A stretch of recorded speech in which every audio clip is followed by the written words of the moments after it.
대지진 참사를 겪은 네팔의 경제가 흔들리고 있습니다. 전문가들은 복구 비용만 해도 최소 5조 원에 이를 것으로 전망했습니다. 잠시 후 네팔 선교사협의회 재난대책본부 연결해 향후 네팔 재건을 위한 사역 방향과 계획을 들어보겠습니다. 세대를 어우르는 통합 예배가 최근 주목받고 있습니다. 부모와 자녀가 함께 드리는 예배를 통해 세대 간 믿음의 유산을 공유하는 세대 간 통합 예배에 대해 소개합니다. 최근 상속 재산 문제로 부모를 살해하는 폐륜 범죄가 잇따르고 있습니다. 늘어나고 있는 폐륜 범죄의 원인과 대책은 무엇인지 하나님의 법 세상의 법에서 이재만 변호사와 함께 나눠봅니다. 안녕하십니까, 유관재 목사입니다. 5월은 행사도 많고 기념일도 많은 달인데요. 우리 국민 2,000명을 대상으로 조사를 했습니다. 조사 대상자 중 87.3%가 5월 기념일 중 가장 중요한 날로 어버이날을 꼽았다고 합니다. 바로 오늘인데요. 가장 중요하고 의미 있는 날이라고 생각하는 만큼 그에 따른 행동도 일치되어야 하겠고요. 더불어서 생각지도 않게 부모나 자녀들을 잃은 그런 분들의 마음도 함께 위로할 수 있는 날이 되길 바랍니다. C채널 매거진 굿데이, 오늘은 5월 8일 금요일입니다.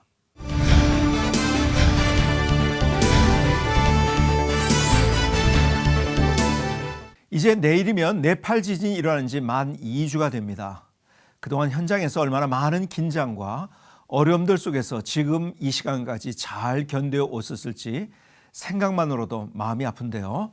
기획특집으로 마련하고 있는 네팔 지진 현장을 가다. 오늘은 네팔 선교사협의회 재난대책본부 어준경 본부장님 전화 연결해서 현장 소식을 들어보겠습니다. 안녕하십니까? 네, 안녕하십니까. 어준경입니다. 네, 반갑습니다. 얼마나 애쓰시고 고생이 많으셨습니까? 이제 내일이면 지진이 발생한 지 2주일이 되는데 현장 상황은 안정을 좀 찾아가고 있나요? 좀 어떻습니까? 예, 현재까지도 가끔씩 여진이 느껴지는 상황입니다. 네. 어제 밤에도 진도 4가 넘는 지진이 왔었고요. 여진이 왔었고요. 예. 하지만 사회적으로 혼란스러운 상황은 지금 많이 안정되어 가고 있는 상황입니다. 예. 저희가 지난주에 집중적으로 구호 물자를 지원을 했는데 그 가운데서 비상식량을 집중적으로 지원을 했는데요. 네. 그때는 쌀과 기본적인 음식품을 구할 수가 없는 상황이었기 때문에 네. 저희가 그러한 상황에 대처해서 최대한의 그 식량을 비축하고 물자를 확보해서 네. 어려운 곳에 배급하는 그러한 지원하는 활동을 집중적으로 했는데 지금은 쌀이나 식료품을 쉽게 구할 수 있는 상황이 됐습니다. 예.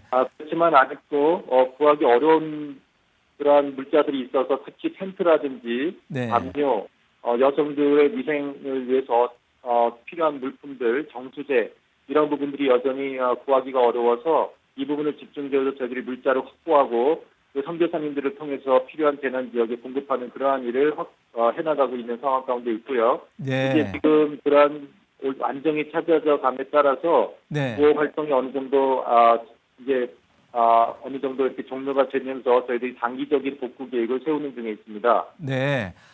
그러니까 그래도 급하게 먹을 것은 좀 조달이 잘 되고 있다. 그러나 이제 자고 하는 일에 좀 힘든 그런 여러 가지 부분이 있다는 말씀을 해주셨는데요. 네팔 선교사 협의회에서도 지금 이번에 긴급 구호와 복구에 많은 노력을 하셨는데 저희가 한국에서 전해 듣는 소식으로도 참 눈물 나는 일들이 많더라고요. 그동안 참 많은 일들이 있었죠? 예, 그 선교사님들이 지진이 난 후에 현지 네팔인들과 동일한 그러한 고통과 어려움을 당했지요. 네. 심지어는 이제 선교사님들 사시는 집이 문제가 있기 때문에 계속 그 안에 머물지 못하고 나와서 네. 임시 텐트에 머물러야 되는 온 가족들이 그렇게 머물러야 되는 상황이 있기도 했었는데요. 네. 그런 상황인데도 불구하고 현지인들을 위해서 피해가 심각한 지역으로 달려가고 찾아가고 그러한 저기 구호 활동을 펼치는 데 앞장서 주셨는데 네. 그 가운데는 아까 말씀드린 대로 정말 온 가족이 천막 생활을 하면서도 구호 활동을 펼치신 분들 그리고 안식년으로 나가서 계시다가도 이렇게 복귀가 급하게 이런 상황에 맞춰서 모든 걸 다 제껴두고 내려놓고 복귀하신 분들 그런 분들이 많이 계십니다. 네. 사실은 이제부터가 더욱 큰 도움이 필요한 때라고 생각이 되어집니다. 단기적으로는 네네. 이제 긴급 구호물자들이 이제 보내고 하지만은 사실은 지금부터가 문제인데요. 교회를 세우고 마을을 재건하는 일들이 하루 이틀 내에 이루어질 것도 아니고 해서 말이죠. 어떻습니까? 네. 그 사역 방향을 지금 이제 진행되어져 가는 상황에 따라서 예. 조정하려고 지금 협의 중에 있습니다. 특별히 피해 지역의 그 위생 상태가 굉장히 안 좋아지는 상황이기 때문에 급속도로요. 네.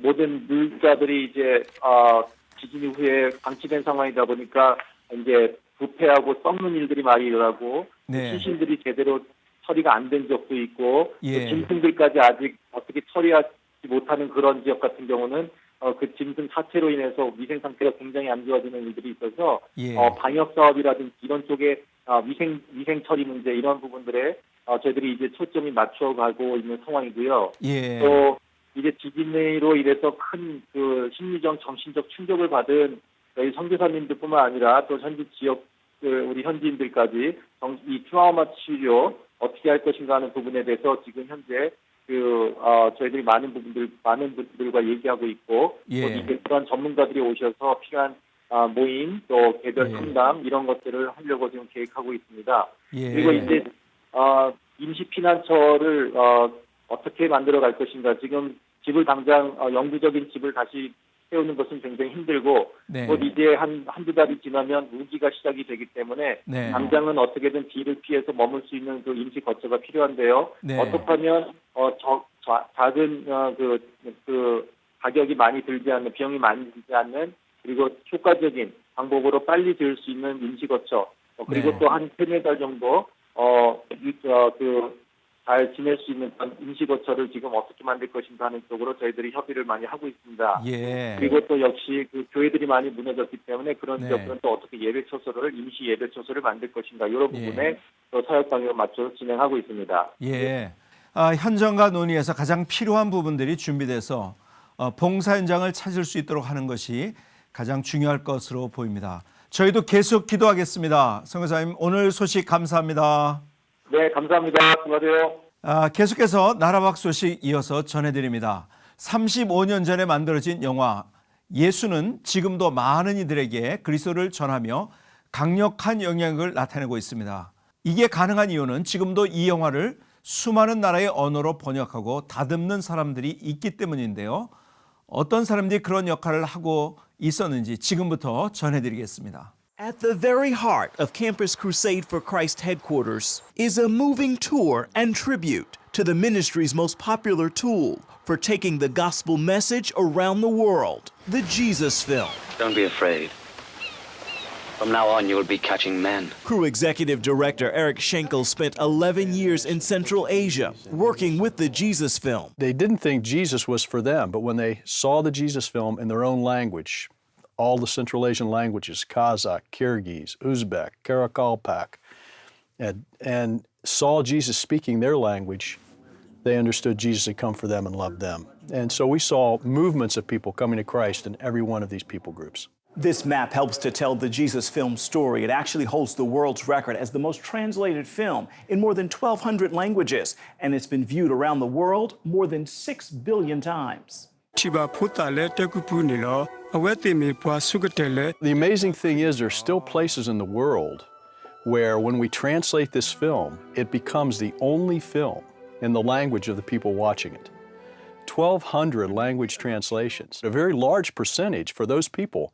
It's the only film they've ever had in their language where they see the people on the screen speaking the words that they speak every day and the words that their mother spoke to them when they were sitting on their mother's knee as a child. There's certainly no denying the power of the gospel message, but for some on the mission field, Crew's 35-year-old mission tool was losing its luster in the age of high definition and surround sound. We have other products, and there were other things that we could offer, but the Jesus Film is really the core. It's the Gospel of Luke, condensed to 2 hours.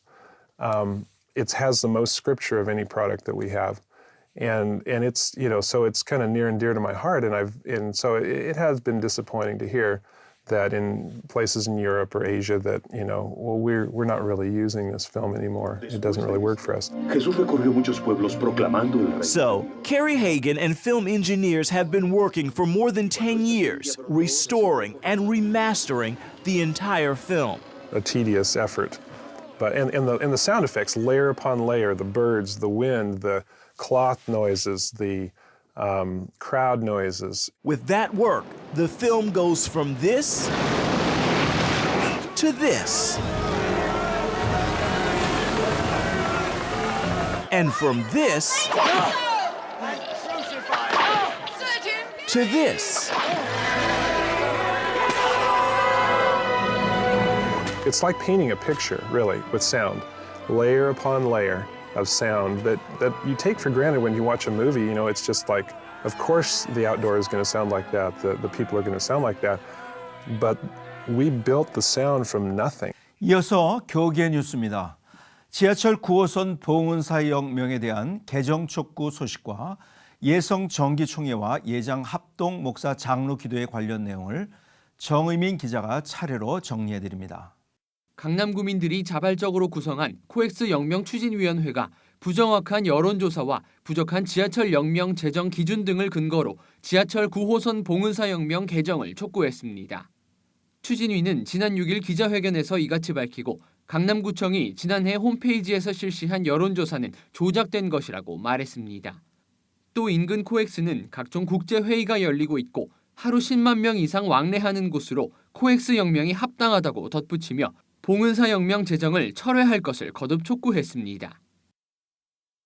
예수교대한 성결교회가 오는 11일부터 사흘간 일정으로 제94회 정기총회를 개최합니다. 올해 임원 선거는 총회 둘째 날 오전 시작되며 이 취임식은 따로 마련하지 않고 폐회 때 진행할 예정입니다. 올해는 특히 모든 임원 선거 후보가 단독 출마했으며 이는 지난 2007년 교단 100주년을 기념해 후보를 단일화한 것에 이어 두 번째입니다. 이 밖에도 예성은 올해 총회를 통해 사회폭력과 이단, 동성애, 환경 문제 등 11개 부문에 대한 결의문을 채택할 계획이라고 밝혔습니다. 대한예수교장로회 합동총회가 오는 11일부터 사흘간 제52회 전국 목사장로 기도회를 엽니다. 영성회복과 민족의 평화통일을 대망하라를 주제로 열리는 이번 기도회는 전국 목회자와 장로 등 3천여 명 이상이 모일 것으로 보입니다. 예배와 강의 등으로 구성된 이번 기도회에서 참석자들은 총회에 총신대학교 관련 결의로 인한 법정 소송 문제 등 총회 현안 해결 등을 놓고 기도할 예정입니다. 중소교회에서 드려지던 세대 통합 예배가 요즘은 대형교회에서도 활발하게 드려지는 추세입니다. 세대 통합 예배는 세대 간의 교류를 넓힌다는 측면에서 긍정적인 평을 얻고 있습니다. 하지만 극복해야 할 과제도 있습니다. 최은원 기자가 보도합니다. 세대통합 예배는 2008년까지만 해도 개척교회나 중소형 교회에서 주로 드려졌습니다. 인원이 적기 때문에 세대 간 함께 예배드리는 것이 가능했기 때문입니다. 새로 시작하는 교회에서 할 수 있는 가장 효율적으로 할 수 있는 그런 거죠. 예배 공동체라는 개념이기 때문에 숫자적으로 보면 작을수록 훨씬 더 이렇게 해볼 수 있는 여지가 많고요. 하지만 최근 세대 간 단절을 염려하는 목소리가 커지고 교회학교 위기론이 대두되면서 세대통합 예배를 시도하는 대형 교회들이 늘어나고 있습니다. 서울 서초구 사랑의 교회는 매주 토요일에 토요비전 새벽 예배라는 명칭으로 세대통합 예배를 드리고 있으며 가정의 달인 5월 마지막 주 주일에는 기존의 부서별 예배를 온세대 예배로 드릴 예정입니다. 어린이 선교 사역을 활발하게 펼치고 있는 할렐루야 교회도 매달 한 차례 비전 부흥회를 열고 모든 세대가 한자리에 모여 예배를 드리고 있습니다. 이처럼 세대통합 예배는 장년과 다음 세대가 신앙을 교류할 수 있는 장이라는 점에서 호응을 얻고 있습니다. 하지만 편부와 편모, 독신가정 등 가족의 개념이 달라지고 있지만 가족 단위 참여를 원칙으로 하고 있다는 점은 세대통합 예배가 극복해야 할 점입니다. 또한 상당수 대형 교회의 세대통합 예배가 정기 예배로 열리기보다는 1년에 몇 차례 진행되는 경우가 많아 세대 간에 충분히 신앙을 교류하기 부족하다는 의견도 제기됐습니다. 여기서 말하는 세대간이라는 거는 믿음 공동체를 말하고, 그러니까 바깥에서는 내가 제 편모인 줄 알았는데 교회 오니까 아 내가 식구구나 하는 쪽으로 이제 가야 되는 거죠. 그래서 교회 오면 부모가 있는 거죠. 어떤 아버지가 있고 영적인 아버지가 있고 그런 거를 격려할 수 있는 그 예배와 모든 시스템이 돼야 되는데 전문가들은 세대 통합 예배가 신앙의 대를 잇겠다는 차원을 넘어 진정한 믿음의 공동체를 구성하는 방향으로 나아가야 한다고 조언했습니다. C채널 뉴스 최은원입니다. 지난주에 이어 가정의 달 특집으로 교회 학교를 통해 교회 부흥을 이루고 있는 교회를 소개하고 있습니다. 앞서 뉴스에서 보신 것처럼 오늘은 세대 간 통합 예배를 통해 부흥 운동을 하고 있는 사랑의 교회 교육부 전체를 담당하고 계신 김경덕 목사를 모셨습니다. 목사님 나오셔서 반갑습니다. 반갑습니다. 네, 감사합니다. 먼저 세대 간 통합 예배가 뭔지 좀 설명을 해주셨으면 감사하겠습니다. 네, 세대 간 통합 예배란 세대와 세대가 한 자리에서 함께 예배한다는 의미입니다. 예. 교회에 따라 여러 명칭들이 사용되고 있는 것 같은데 세대 연합 예배, 혹은 온 세대 예배, 전 세대 예배, 온 가족 헌신 예배 등등으로 불려지는 것 같습니다. 예. 부모들의 신앙을 자녀 세대에 계승하기 위해 가장 좋은 방법 중 하나가 함께 예배를 드리는 것이라고 생각을 하는데요. 실제로 어떤 점들이 좋은지요? 저희 교회에서 세대 간 연합 예배를 드리면서 얻게 된 가장 큰 유익은 부모님들의 의식이 달라졌다는 것입니다. 예. 부모들이 아이들과 함께 예배를 드리면서 그동안 자녀의 신앙교육을 교회, 즉 주일학교에 맡겨두었던 것을 이제는 내 자녀의 신앙교육을 위해 스스로의 책임감과 중요성을 자각하게 되었다는 것이 가장 큰 유익인 것 같습니다. 예, 그러니까 부모도 함께 신앙교육에 참여하는 그러한 좋은 그러한 장점이 있다 말씀을. 세대 간 통합 예배가 정착하기 위해서 많은 준비가 필요한데요. 네. 사랑의 교회는 어떻게 준비하고 있는지요? 저희 교회는 1년에 한 차례 가정의 달의 마지막 주 주일 예배를 온 세대 예배로 전 세대 통합 예배를 드립니다. 사실 주일학교가 매 주일을 온 세대 예배로 드리기는 메가처치의 경우는 쉽지 않은 것 같습니다. 주일 예배는 부서에서 각 발달 단계에 맞는 예배를 드리되 5월 가정의 달 마지막 주일은 함께 온 세대 예배라는 이름으로 통합 예배를 드리고 있는데요. 여러 가지 좀 다채로운 프로그램들을 준비해서 함께 예배에 함께 진행하고 있는데요. 그중에 온 세대 성경 골든벨, 부모와 함께 아이들이 함께 성경 골든벨에 참여하는 프로그램, 또 신앙 가훈 만들기, 또 광장에서는 부모님들과 자녀들이 함께 축제를 할 수 있는 추억의 놀이들을 하면서 또 추억의 먹거리들을 함께 먹으면서 하는 행사도 진행하고요. 또 엄마 아빠와 함께하는 미술대회 등등의 다양한 프로그램들과 함께 온세대 예배 주일날 진행하고 있고요. 그리고 또 매 주일 토요일에는 토요 비전 새벽 예배라는 이름으로 전세대 예배를 매 주일 토요일 새벽마다 함께 드리고 있습니다. 지금 보니까 그 세대 간 통합 예배를 드릴 때 예배뿐만 아니라 예배 이후에도 많은 프로그램들을 준비하신 거네요. 네, 그렇습니다. 그렇다면 예배에서는 어떤 예배를 드리고 있나요? 토요 비전 새벽 예배의 경우에 주일학교 사역자들이 가족을 향해 시청각 설교를 시도하는 그런 경험들이 있었는데 온 가족들이 함께 아주 즐겁게 함께 예배를 드렸던 그런 경험들이 있습니다. 그리고 예배에 참여하는 아이들의 그 참여를 좀 독려하기 위해서 달란트 통장을 만들어서 참여하는 아이들에게 달란트를 주기도 하고 그 달란트 결과를 가지고 가족 단위로 시상하는 일들도 함께 진행하고 있습니다. 목사님의 설교도 또 물론 이제 세대 전체를 향한 그런 설교가 되겠네요. 교회 학교 현장에 계시니까 교회 학교의 어려움이 피부로 많이 느껴질 텐데요. 어떤 것이 가장 어려운지요?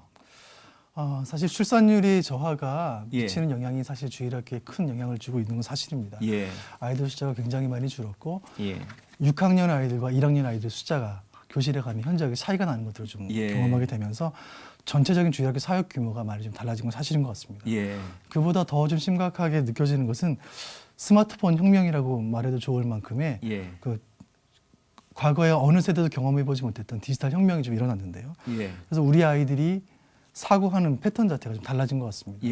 검색은 하지만 사색은 하지 않는 세대. 이런 학습 패턴의 변화가 교회 교육에 미치는 영향이 있는 것 같고요. 또 2012년부터 본격적으로 시작된 주 5일제 실시가 주말 사역을 어떻게 할 것인가에 대한 교회에 큰 과제를 안겨준 것 같습니다. 그리고 계속해서 영향력이 줄어들지 않고 있는 입시 위주의 교육의 그 가치관들이 교회 교육을 좀 위축시키고 있고요. 수업 일수가 좀 줄어들면서 여름방학이 짧아지고 겨울방학으로 늦춰지면서 예. 여름에 집중되었던 여름 성경학교, 캠프, 예. 아울리치 등등의 사역에 좀 영향을 받고 있는 것 같습니다. 예.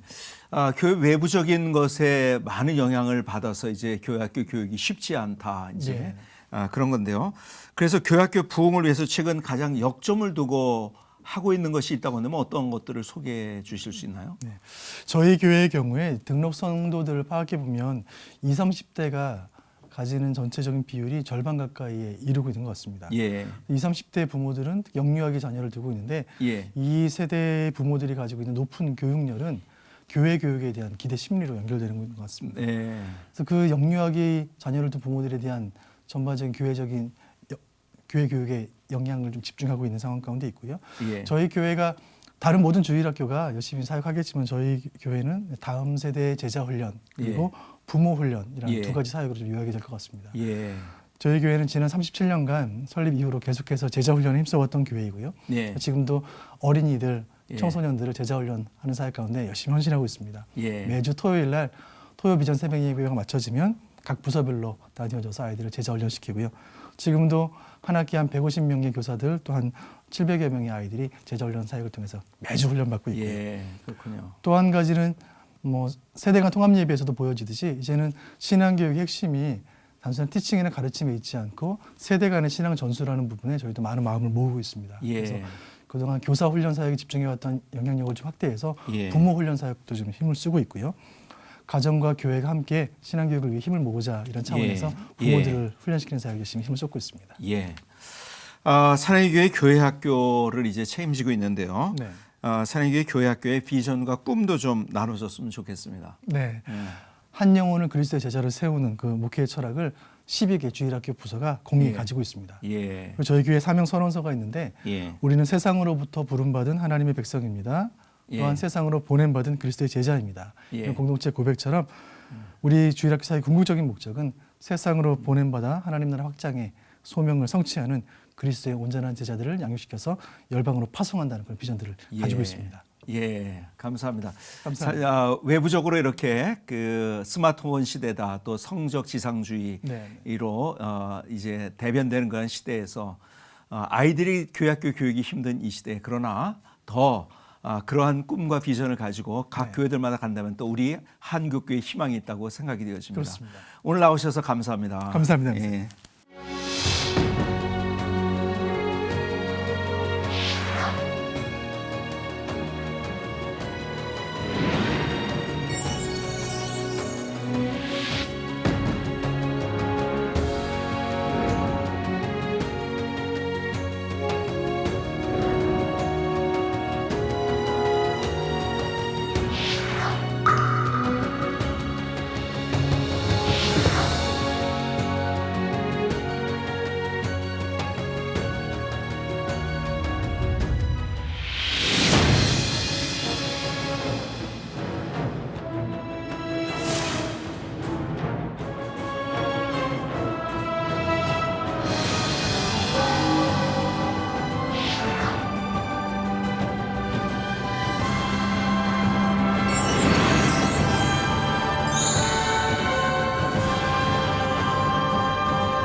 최근 30대 남매가 유산 문제로 인해 아버지를 살해하려다 경찰에 구속됐습니다. 재산 다툼으로 부모 자식 간의 분쟁이 심화되고 부모를 살해하는 사건이 늘어나고 있는데요. 늘어나는 상속 재산 소송, 그 원인은 무엇인지 하나님의 법 세상의 법에서 알아봅니다. 하나님의 법 세상의 법 이재만 변호사님 나오셨습니다. 안녕하세요. 네, 안녕하세요. 네, 반갑습니다. 만날 때마다 기분이 아주 좋습니다. 우리 변호사님 만나면 뭔가 정리가 되고 해결이 되는 것 같아요. 그렇습니까? 우리가 앞서 보신 내용은 가정의 달이라는 5월의 의미가 참 무색한데요. 네. 우리 사회가 왜 이렇게 되고 있는가라는 질문을 하게 돼요. 참 할 말을 잃게 되는데 사실 그런 폐륜아들이 있을까 이게 믿어지지도 않습니다. 그 실제적으로 믿기 어려운 일이 현실적으로 발생하고 있는데요. 예. 지난번에 이제 30대 남매가 예. 아버지를 폭행한다는 신고가 들어와서 이제 경찰이 출동을 했는데 예. 실제로 가보니까 예. 아들이 이제 그 아버지를 전기 충격기로 충격하고 가스 분사기로 눈을 쏘고 뭐 철근 강목으로 폭행하고 또 실제적으로 살해하려고 아버지를 살해하려고 농약까지 준비하고 예. 그런 이제 상황이 벌어져서 예. 상당히 이제 놀랐었죠 모든 사람들이. 그런 일이 있었습니다. 예, 그게 상속 재산 때문에 일어난 사건인가요? 그런 것들이? 그거는 이제 그 아버지가 갖고 있는 예. 그 3억 상당의 그 집을 예. 노린 범죄로 경찰은 판단하고 있습니다. 예. 보통 이제 상속 재산 때문에 이제 일어나는 문제들 예. 이제 그런 경우들도 많이 있습니다. 예. 그래서 실제적으로 보면 그 아버지가 이제 돈도 안 준다 그래서 폭행하기도 하지만 상속 재산 갖고 서로 싸움도 벌어집니다.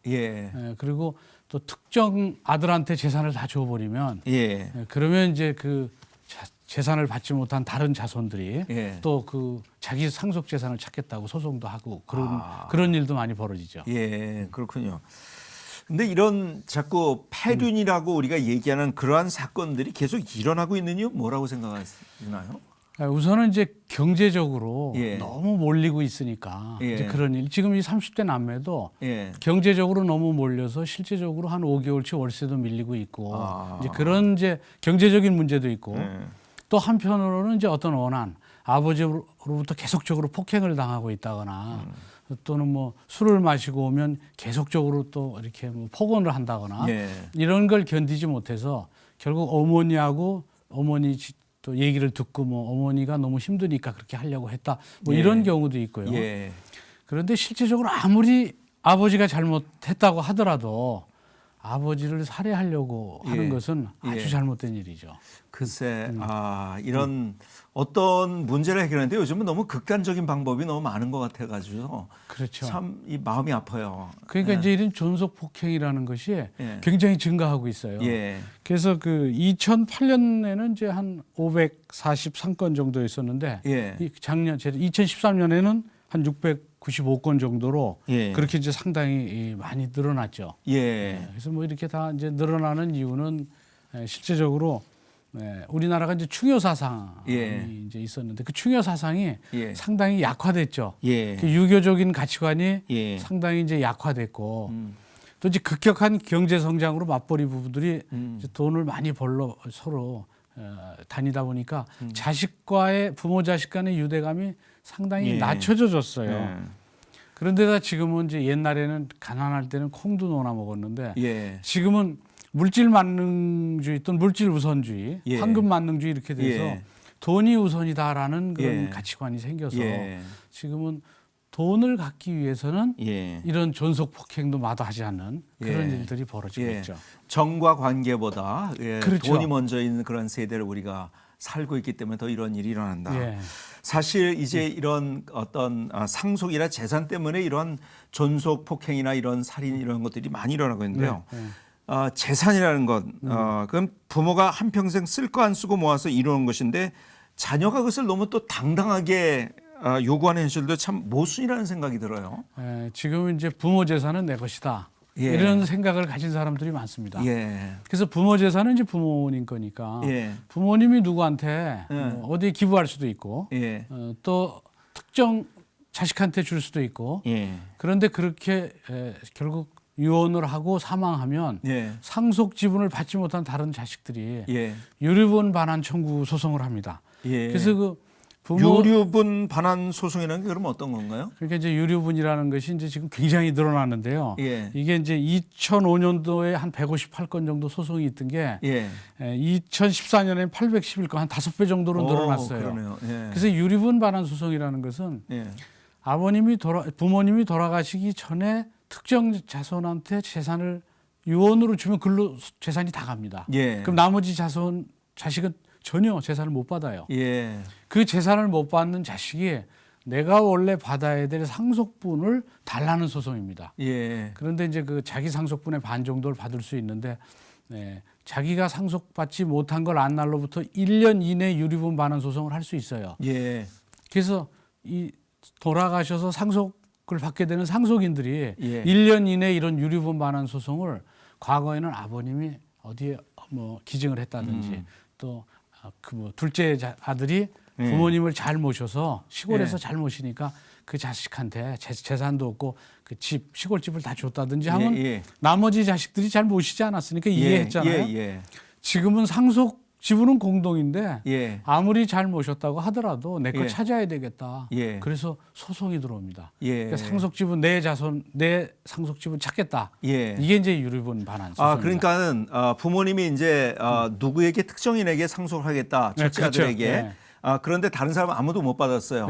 근데 이제 그 유류분 반환 소송을 하게 되면은 일정액을 찾아올 수 있다는 거죠. 자기 상속 지분의 반을 찾을 수 있습니다. 그렇군요. 법적인 상속 지분의 반을 찾을 수 있는 거예요. 형 저 상속인이.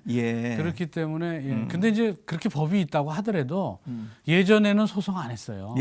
그 아버님 병간호하고 저렇게 고생한 그 동생 시골에 재산이 그거밖에 없는데 그래, 가져라. 이렇게 내가 힘들더라도 주겠다 이제 이런 그런 분위기였죠. 지금은 그땐 그때고 찾겠다. 그래서 소송이 들어옵니다. 그렇군요. 부모와 자식 간의 소송 이런 것 말고도 어떤 것들이 또 있나요? 이제 유류분 반환 소송도 있고 소유권 이전 등기 말소 소송 이런 것도 있어요. 그러니까 돌아가시기 전에 이제 정신이 좀 온전치 않은 부모를 모시고 있는 그 자식이 그 인감을 다 뛰어서 소유권을 넘겨버립니다.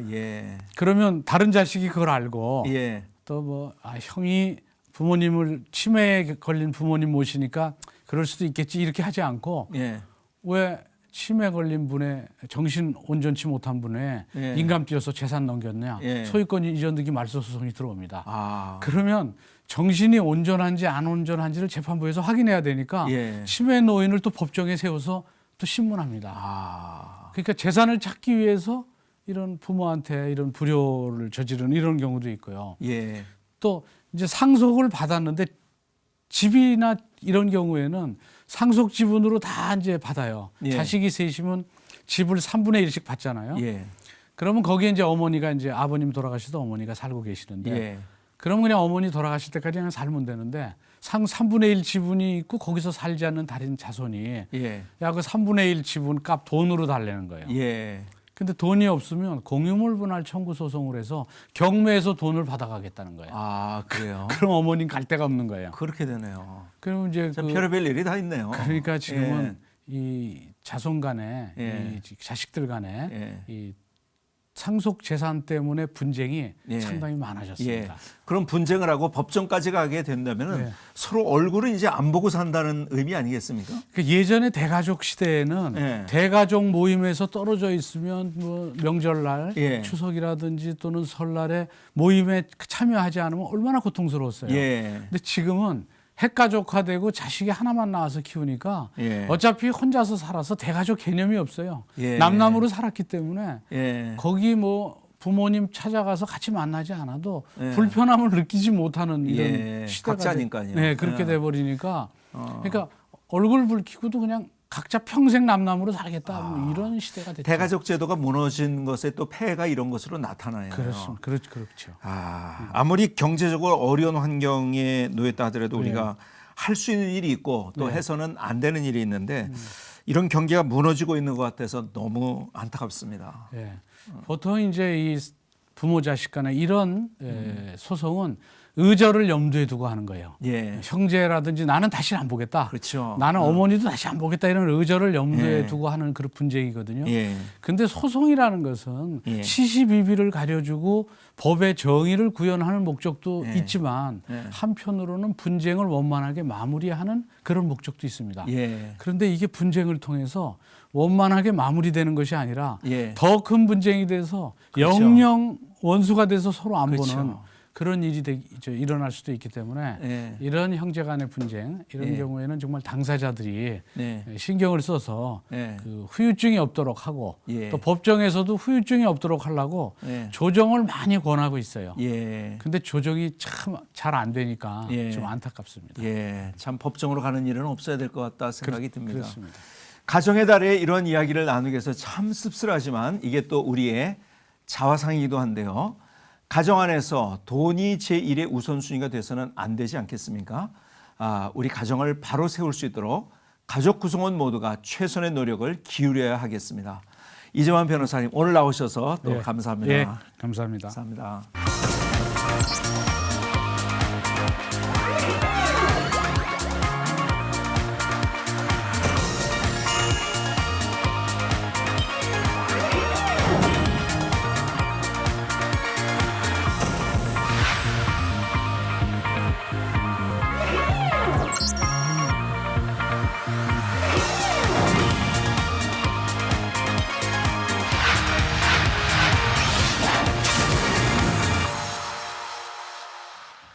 C채널 매거진 굿데이는 여러분의 참여를 기다립니다. 언제든지 아래 전화번호와 이메일로 연락 주시기 바라고요. 인터넷으로도 다시 보실 수 있으니까 기억해 주시기 바랍니다. 오늘은 교회학교에 관한 이야기도 나누고 부모 자식 간 폐륜 범죄에 대한 현실도 돌아보았는데요. 이 모든 문제를 최선의 길로 이끄는 것은 바로 가정에서 배우는 신앙교육. 이거보다 더 중요한 것은 없을 것입니다. 언제나 문제 해결 방법은 먼데 있지 않다는 것 꼭 기억해야겠습니다. 한 주간도 마무리 잘 하시고요. 저는 다음 시간에 인사드리겠습니다.